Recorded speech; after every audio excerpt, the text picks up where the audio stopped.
एक अब आप नहीं सुनोगे, एक सेकंड, अब आप सुनोगे नहीं, नहीं, और मैं हम सुनूंगा। बताएंगे नहीं। हम मीडिया मैनेजमेंट नहीं करते, केवल इसलिए हमारे योगदान को आप यूं नकार दोगे। सड़क पर आंदोलन करने से फैसला हो गया है, न्यायालय में प्रमाण प्रस्तुत करने से फैसला हुआ है। मैं तो इसीलिए शंकराचार्यों के योगदान को आप लोग सामने रखना ही नहीं चाहते हो। एक अखबार 150 मंदिर टूटे हैं काशी में, एक अखबार वाला खड़ा होकर नहीं बता सकता कि ये देखिए हमने उस दिन छापा था, लेकिन वही जगह है, इसको सिद्ध करिए। बताइए आप किस पक्ष, किस वकील ने सिद्ध किया? ये हमने सिद्ध किया, हमारे वकील खड़े हुए। 150 मंदिर काशी जैसी जगह में पौराणिक मंदिर टूट गए, हजार साल, 800 साल के पुराने मंदिर टूट गए, एक अखबार ने रिपोर्टिंग नहीं की। नमस्कार, स्वागत है आपका नवभारत टाइम्स में। आपके साथ मैं हूं विनीत त्रिपाठी और मेरे साथ इस वक्त शंकराचार्य स्वामी अविमुक्तेश्वरानंद सरस्वती ज्योतिष पीठ मठ उत्तराखंड मेरे साथ मौजूद है। और इस एक्सक्लूसिव इंटरव्यू में आज हम वो तमाम मतभेदों के बारे में, थोड़ा सा धर्मशास्त्र के बारे में, आज इनकी राम मंदिर प्राण प्रतिष्ठा के समारोह में जो चारों शंकराचार्य नहीं जा रहे, उनके पीछे तर्क क्या है, क्या जो उनका कहना है कि वहां पर जो सब कुछ प्राण प्रतिष्ठा को लेकर पूरा कार्यक्रम हो रहा है वो नियम संहित नहीं हो रहा, धर्मशास्त्रों के अनुरूप नहीं हो रहा। तो मेरा पहला सवाल आपसे कि प्राण प्रतिष्ठा के लिए धर्मशास्त्र क्या कहते हैं?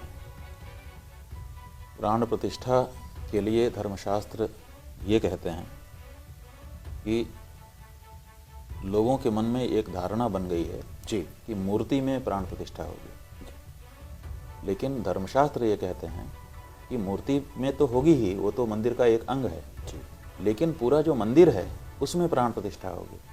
असल में प्राण जो है वो शरीर में रहते हैं, और शरीर जो है वो मंदिर होता है, मूर्ति शरीर नहीं है भगवान का। लोगों के मन में ये बात आ गई है कि हमारा जैसे घर है उसमें हम रहते हैं जी, तो हमारा शरीर जो है हमारे घर में रहता है। ऐसे ही भगवान जो मंदिर है वो भगवान का घर है और उसमें भगवान रहते हैं, ऐसा नहीं है। धर्मशास्त्र की दृष्टि से जो मंदिर है वो भगवान का शरीर है, और उसमें जो मूर्ति है वो जीव है, जीवात्मा जी। तो ये जो दृष्टि है, इसको स्पष्ट रूप से समझ ना सकने के कारण लोग समझ रहे हैं कि हम घर बना करके उसमें भगवान को प्रतिष्ठित कर देंगे। तो ये बहुत बड़ा भ्रम है जो शास्त्र के अनुसार लोगों को समझने की जरूरत है। शंकराचार्य जी, आपने और जो मंदिर अगर भगवान का शरीर है तो पूरा निर्मित हुए बिना उसमें जीवात्मा का प्रवेश करा देना, प्राण डाल देना उचित नहीं होगा। क्यों? क्योंकि वो अभी पूरे अंग उसके बने ही नहीं, वो तो विकलांग है, हीनांग है, आप कह लो दिव्यांग है। तो दिव्यांग मंदिर में सकल अंग वाले भगवान श्री राम को प्रविष्ट करा देना ये उचित नहीं। कैसे, किस तरह लग रहा है आपको कि वो मंदिर अभी दिव्यांग है? पूरे गर्भगृह बना हुआ है, पूरी अयोध्या सजी हुई है। देखिए, हमने आपको बताया, कौन सा आप समझ नहीं पा रहे हैं जी, और इसीलिए ये समस्या हो रही है। फिर से समझाते हैं जी। धर्मशास्त्र की दृष्टि से मूर्ति जीव है, जैसे आपके शरीर में जीव है, लेकिन आपका शरीर जब होगा तो उसी में जीव को प्रवेश कराया जाएगा। जीव शरीर से बिलक नहीं दिखाई देता है। तो ऐसी स्थिति में जो मंदिर है उसमें प्रतिष्ठा होना है, और मंदिर में जो नींव है वो उनके चरण हैं, और फिर ऐसे धीरे धीरे उठता जाता है एक एक अंग। ये पिंडली है, ये जंघा है, ये कमर है, ये पेट है, ये छाती है, ये कमंद है, और उसके ऊपर सिर है, और सिर के अंदर आँख है, नाक है, कान है, और फिर माथा है, और फिर बाल हैं। यही आपका शरीर है ना। ऐसे ही जो मंदिर है वो मंदिर भी भगवान का शरीर है। अब उसमें जो शिखर है वो धड़ के ऊपर की चीज़ है, धड़ तक बन गया, उसके ऊपर अभी शिखर बनेगा तब उनका चेहरा बनेगा। जो शिखर है वो उनकी आँख, नाक, कान है, और जो कलश है उसके ऊपर वो उनका मस्तक है, और जो ध्वजा पताका फहराई जाती है वो उनके बाल हैं। तो अभी धड़ बन गया है, सिर बना ही नहीं है। तो बिना सिर का जो धड़ है उसमें प्राण कैसे डाले जा सकते हैं, ये सवाल है जी। अच्छा, सरकार की तरफ से या आपको अभी तक निमंत्रण शायद नहीं मिला है, कि अगर मिलता है तो क्या आप? ये मुद्दा नहीं है जी। जो मुद्दा हम उठाना चाहते हैं उस मुद्दे को आप लोग निमंत्रण की बात उठा करके डाइवर्ट कर देंगे जी। लोगों को दूसरी बात समझ में आ जाएगी। लोग समझेंगे कि इनको निमंत्रण नहीं मिला, इसीलिए इनके मन में कुछ भावना है कि हमको क्यों नहीं निमंत्रित किया, इसीलिए ये सब कह रहे हैं, ऐसा लोग समझने लगेंगे जी। तो इसलिए ये मुद्दा नहीं है। जी। मुद्दा ये है कि मंदिर भगवान का शरीर है, शरीर अभी पूरा निर्मित नहीं हुआ, उसमें प्राण कैसे डाले जा सकते हैं। मुद्दा ये है कि मंदिर पूरी तरह से नहीं बना है, इस वजह से। अच्छा, जो 22 तारीख की ये तारीख डिसाइड की गई है, क्या आपके शास्त्रों के, धर्म के और जो पूरे पंचांग है उसके हिसाब से ये तारीख शुभ नहीं है? देखिए, हम आपको ये बताना चाहेंगे कि जो ज्योतिषी है जी, उसका भी अपना एक धर्म होता है। तो जब हम किसी ज्योतिषी के पास जाते हैं कि आप हमको प्रतिष्ठा का मुहूर्त बता दीजिए, तो वो पूछता है कि मंदिर तैयार हो गया, मंदिर बन गया हो तो हम प्रतिष्ठा का मुहूर्त बताएं। जब मंदिर बना ही ना हो तब हम प्रतिष्ठा का मुहूर्त बता भी देंगे, और मान लो हमने बता दिया और आप उस समय तक पूरा नहीं कर पाए तो हमारा बताया हुआ मुहूर्त व्यर्थ ही हो जाएगा। तो जब भी किसी ने किसी ज्योतिषी से मुहूर्त पूछा, उसी समय ज्योतिषी को प्रतिप्रश्न करने की आवश्यकता है कि क्या मंदिर निर्मित हो चुका है जिसमें आप प्रतिष्ठा की बात कर रहे हैं। अगर ये पूछा गया होता तो ये मुहूर्त बताया न जाता। मुहूर्त सही है कि गलत है वो अभी विवाद नहीं है। अभी बात यह है कि बिना मंदिर के पूरा हुए मुहूर्त कैसे बताया जा सकता है। क्या मुहूर्तिक जो ज्योतिर्विद है, क्या उसका ये दायित्व तो नहीं है कि मंदिर के पूरा हो जाने पर वो मुहूर्त बताए? अभी मंदिर बना ही नहीं है और आप प्रतिष्ठा का मुहूर्त बता देंगे, तो ये आप अपने कार्य में कहीं ना कहीं कमजोरी कर रहे हैं। शंकराचार्य जी, पीएम मोदी को लेकर व्यक्तिगत कोई नाराजगी आपसे कभी? नहीं, हमारी कोई नाराजगी नहीं है, और पीएम मोदी से व्यक्तिगत हमारा कोई संबंध भी नहीं है जी। जिससे व्यक्तिगत संबंध होता है, देखिए, उसी से व्यक्तिगत नाराजगी या प्रसन्नता होती है जी। तो जो व्यक्तिगत चीज है वो व्यक्तिगत में होती है जी। हमारा नरेंद्र मोदी जी से व्यक्तिगत कोई संबंध नहीं है, ना हम कभी मिले हैं, ना हमारी कोई कभी बात हुई है, कुछ नहीं। वो हमारे देश के प्रधानमंत्री हैं, हमारे देश की जनता ने उनको बहुमत देकर के चुना है, और हम देश के नागरिक हैं। तो हर देश के नागरिक का अपने प्रधानमंत्री से संबंध होता है, तो और उनका भी हमसे संबंध है, हमारा भी उनसे संबंध है, एक प्रधानमंत्री होने के नाते और नागरिक होने के नाते। और कोई भी देश का नागरिक जो अपने देश से प्यार करता है, किसी भी देश में रहता हो, वो अपने नेता को, अपने प्रधानमंत्री को, अपने मंत्रियों को, अपने राष्ट्रपति को मजबूत देखना चाहता है, स्वस्थ देखना चाहता है, सुस्थिर देखना चाहता है। हम भी उसी में से एक हैं। राम भद्राचार्य का एक इंटरव्यू मैं देख रहा था पिछले दिनों, वो कह रहे थे कि अगर शंकराचार्य की नाराज़गी जो है ये कोई नाराज़गी नहीं है, और हम सब तो हम रामानंदचार्य हैं, हम लोग पहुंच रहे हैं, और अगर आप नहीं पहुंचते तो इसमें कोई विडंबना नहीं है, और राम मंदिर आंदोलन में उनका क्या श्रेय रहा है? ठीक है, पहली बात तो ये है कि जहाँ पर अपनत्व होता है वहाँ पर इस तरह की भाषा नहीं बोली जाती। कहीं पर भी कोई कार्यक्रम हो रहा हो और आपका किसी से अपनत्व है, और वो बहुत छोटा व्यक्ति भी है, बहुत महत्वपूर्ण नहीं है, तब भी अगर वो नहीं आता है और उसकी चर्चा चल जाती है, तो आप ये थोड़े कहेंगे कि क्या फ़र्क पड़ता है, ना आए जी, ऐसा नहीं बोल पाएंगे आप कहेंगे कि नहीं नहीं उनको भी आना चाहिए, लगाओ फ़ोन, बात करते हैं, यही कहेंगे आप जी बिल्कुल। कि भाई आप क्यों नहीं आ रहे हैं, आपके बिना अधूरा लगेगा। कम से कम व्यवहार के लिए आप एक शब्द बोलेंगे, और बाद में जब कार्यक्रम पूरा हो जाएगा तब भी आप यही उसको फ़ोन करेंगे कि आपके बिना हुआ तो सब बहुत आनंद आया, लेकिन आपकी कमी रही, यही ना कहेंगे। तो ये जो अपनत्व की भाषा ये नहीं, एक बात। दूसरी बात ये है कि आप कहते हैं कि उनका योगदान क्या है जी, तो हम आपको बताना चाहेंगे कि असल में शंकराचार्यों का ही योगदान है कि आज रामलला अपनी जगह पर बैठने के लिए वातावरण बना हुआ है। अगर शंकराचार्य ना होते तो ये नहीं हो सकता था बंधु। और कैसे नहीं हो सकता था, उसके दो कारण आपको बताते हैं जी। जो लोग ये कह रहे हैं कि हम राम को लाए, उन लोगों से पूछिए कि आज राम अगर वहाँ पर बैठने के लिए अवसर बन रहा है जी, तो ये कैसे बन रहा है, ये सड़क पर चिल्लाने से बन रहा है कि न्यायालय के फैसले से बन रहा है।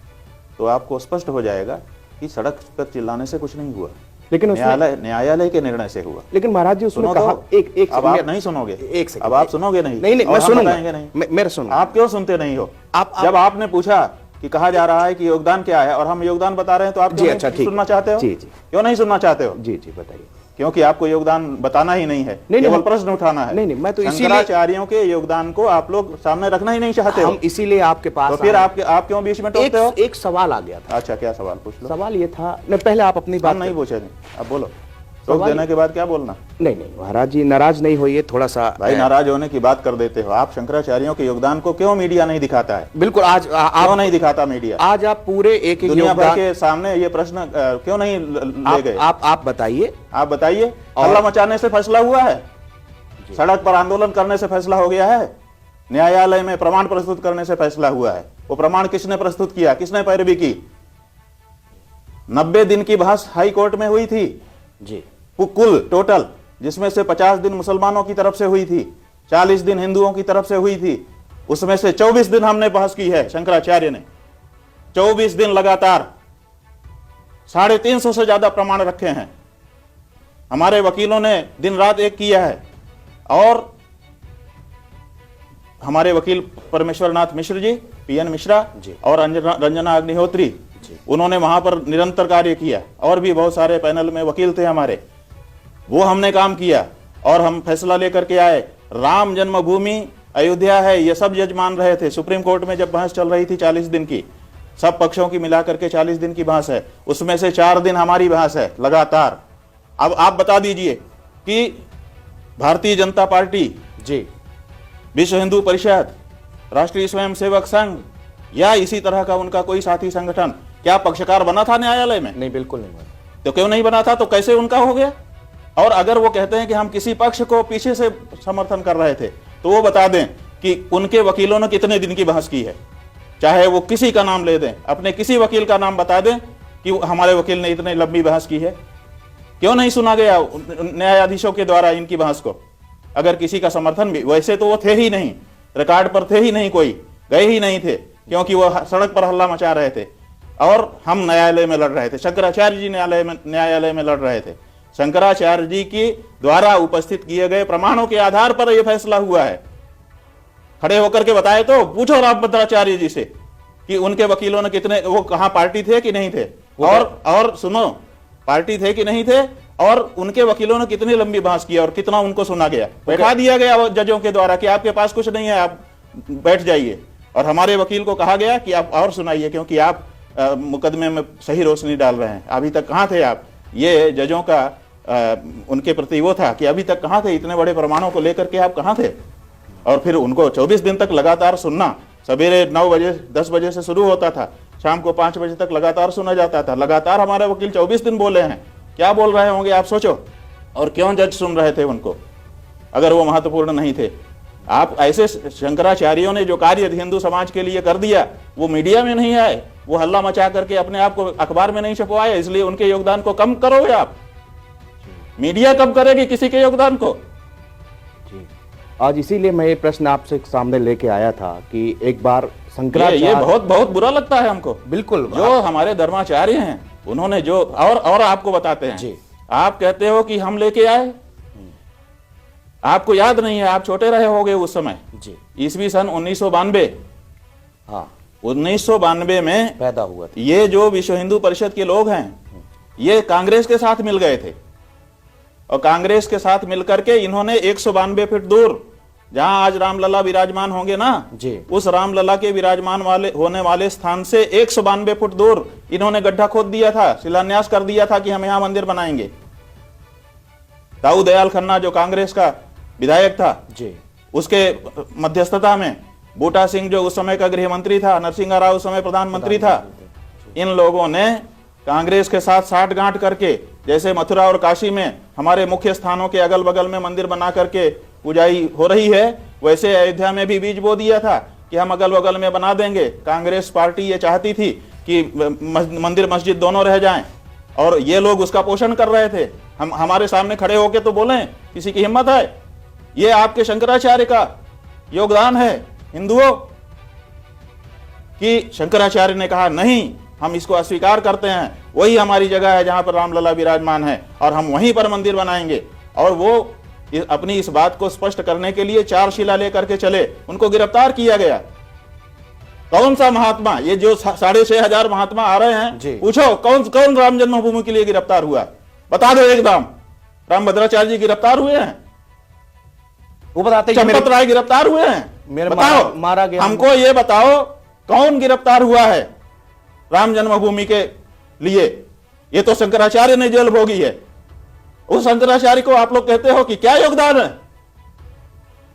शंकराचार्य का योगदान है कि आज अयोध्या में राम जी का मंदिर बन रहा है। आज अयोध्या में अपनी उस भूमि पर जिसमें रामलला विराजमान थे, वहां पर भगवान श्री राम प्रतिष्ठित होने का अवसर बन रहा है। यह शंकराचार्य का योगदान है।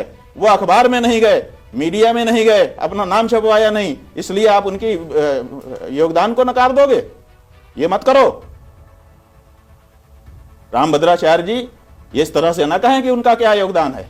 ये शंकराचार्यों का योगदान है। शंकराचार्यों का योगदान है। एक सवाल है कि अगर जो आपने ये धर्मशास्त्र को आधार मानते हुए जो बातें अपनी कही हैं, अगर इनको विचार किया जाएगा, अभी कुछ दिनों का समय बाकी है, अगर इसको आगे करने का कोई आपसे बातचीत की, कोई राय मशवरा, तो आप उसका स्वागत करें? भाई क्यों नहीं स्वागत करेंगे। देखिए, चाहे रामभद्राचार्य जी हो, चाहे कोई भी हिंदू हो, का खागा, आखिर हम हिंदू कैसे हैं?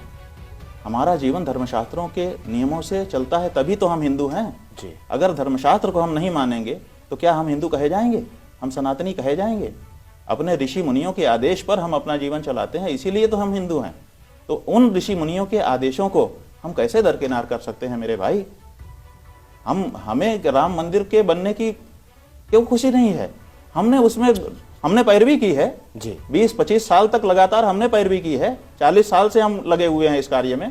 आप क्या बात करते हो?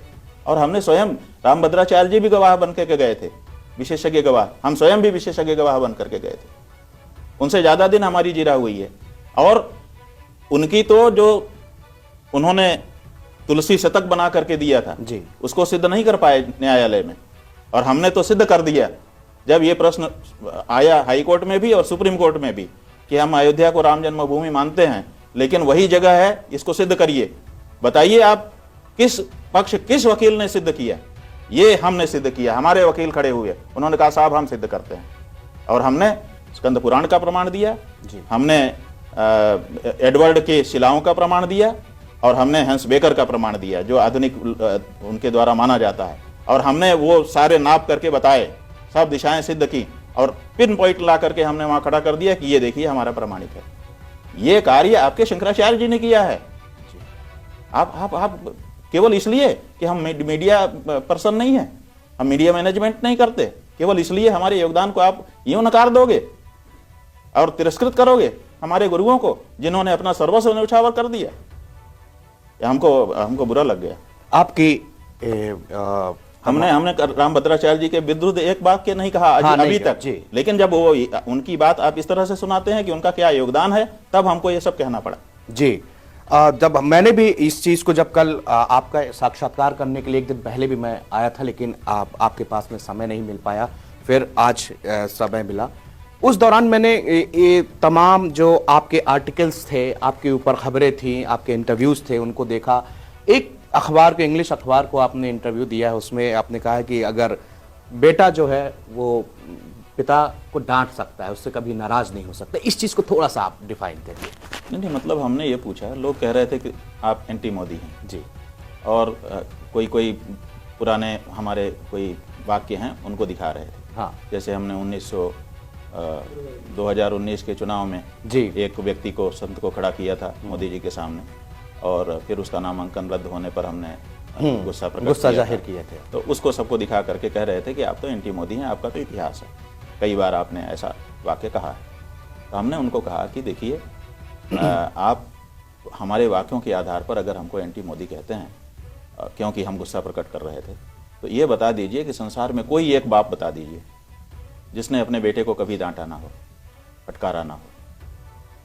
क्या हर बाप जो अपने बेटे को डांटता फटकारता है वो एंटी बेटा होता है? अपने बेटे का एंटी तो नहीं होता ना वो तो केवल गलती पर सुधार के लिए कहता है, अपना गुस्सा प्रकट करता है। अगर जिस बेटे को डांट रहा है उसी के ऊपर कोई आपत्ति आ जाए तो कलेजे के टुकड़े की जैसे रक्षा की जाती है, वैसे उसकी रक्षा करेगा। तो ऐसे ही हम धर्म जगत के लोग हैं। हमारे गुरुजी शंकराचार्य थे, हम उस समय उनके प्रतिनिधि थे। शंकराचार्य जी का एक प्रतिनिधि कोई सामान्य नहीं होता है, उसका भी अपना दायित्व होता है। तो एक शंकराचार्य जी के प्रतिनिधि के रूप में जब मंदिर तोड़े जा रहे थे, मूर्तियां तोड़ी जा रही थी, तो उस समय अगर हम अपना गुस्सा प्रकट कर रहे थे तो एक हिंदू होने के नाते वो हमारा धर्म था, वो हम कह रहे थे और हम चाहते थे। हम तो चाहते थे कि मोदी जी से हम कह सकें अपना गुस्सा, लेकिन कोई रास्ता नहीं था उनका, तो उनके साथ कोई बात तो कराता नहीं है। और अखबार छाप नहीं रहे थे। एक अखबार, 150 मंदिर टूटे हैं काशी में, एक अखबार वाला खड़ा होकर नहीं बता सकता कि ये देखिए हमने उस दिन छापा था। 150 मंदिर, काशी जैसी जगह में पौराणिक मंदिर टूट गए, हजार साल, 800 साल के पुराने मंदिर टूट गए, एक अखबार ने रिपोर्टिंग नहीं की। आप मीडिया वालों से हम बात कर रहे हैं, समझो कि कृपा कर रहे हैं जी। बिल्कुल अश्रद्धा है हमको आपकी मीडिया से कि आप कहते हो कि हम सब समाचार छापते हैं, लेकिन आप मैनेज हो जाते हो। मंदिर इतने सारे तोड़े गए, आप अखबार क्यों नहीं छाप रहे? सुनो भैया, देखिए एक तराजू में सबको रख के देखिए, एक तराजू का मतलब है बहुतायत जहां हो जाती है, आप कह सकते हैं, जहां बहुतायत हो जाती है वहां सबको ऐसे ही बोला जाता है बहुतायत। देखिए, सब जगह पे अपवाद रहते हैं, सब जगह पे अच्छे लोग रहते हैं, लेकिन जहां बहुतायत हो जाती है वहां ये आक्षेप आपको भी झेलना पड़ेगा, क्योंकि बिरादरी हो जाती है। तो वहां पर अखबार हमारी बात को छाप नहीं रहे थे। हम चाहते थे कि हिंदू समाज को पता चले कि हमारे साथ ये अन्याय हो रहा है। अखबारों को बुला रहे थे, अखबार के संवाददाता आते थे, कहते थे महाराज जी हम तो स्टोरी फाइल कर रहे हैं, लेकिन ऊपर से रुक जा रही है। कुछ कहते थे कि हमको तो रोक दिया गया है कि स्टोरी करो ही मत। टेलीविजन के चैनल नहीं दिखा रहे थे। ऐसे समय में हमको आखिर जनता को बताने के लिए क्या रास्ता था? तो हमने सोचा कि इनके खिलाफ अगर एक महात्मा को खड़ा कर दें तो लोग पूछेंगे कि भाई मोदी जी हिंदू वाले माने जाते हैं, उनके खिलाफ महात्मा क्यों लड़ रहा है? तो हम बता सकेंगे कि हमारे मंदिर टूट रहे हैं।